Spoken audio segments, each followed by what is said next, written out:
First day at work, you know, up in the Sheriff Nasser when I first moved here last April, he'd come up to Richardson, because it was about 45 minutes away. He'd come up to Richardson and hang out with me, because I had no friends, or at least I didn't at the time, at least not in Dallas, and tons of friends everywhere else, but not Dallas. So he'd come up and chill with me, you know, we play basketball, we'd go eat and stuff like that, and then he would just kind of sit with me in the office, and you know, we'd have discussions about what the goal should be, what the objective should be for the youth programs, and how we should try to affect Dallas. And as we're sitting there one day, there's a brother that he and I both know who approached us, and he said, you know, I really have to talk to you.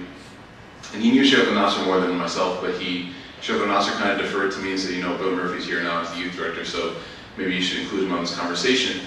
And he says, you know, he's from a certain country, and he says, you know, my cousin who lives in America, she's I think 15, so she's pregnant with her boyfriend, a non-Muslim guy, and her father, what was it?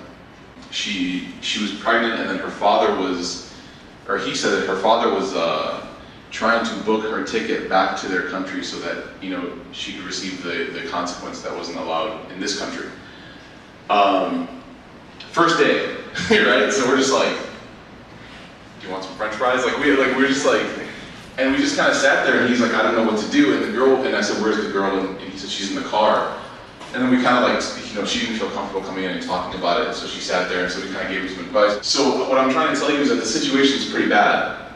I've told some people this and they don't believe me, but in my year of experience, formally, and also in my 6 years of kind of like college experience, I'm honest to God really afraid. I'm really afraid that we're going to reach a point where it's the norm is going to be that we don't have a lot of Muslim kids.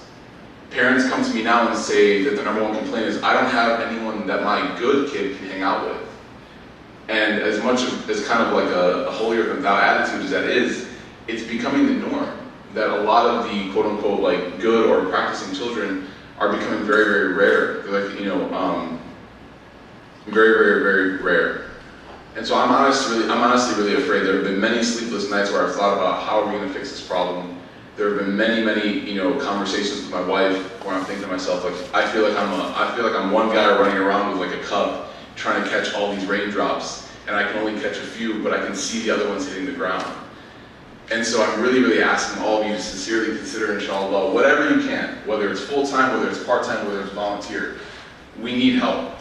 We need a lot of help.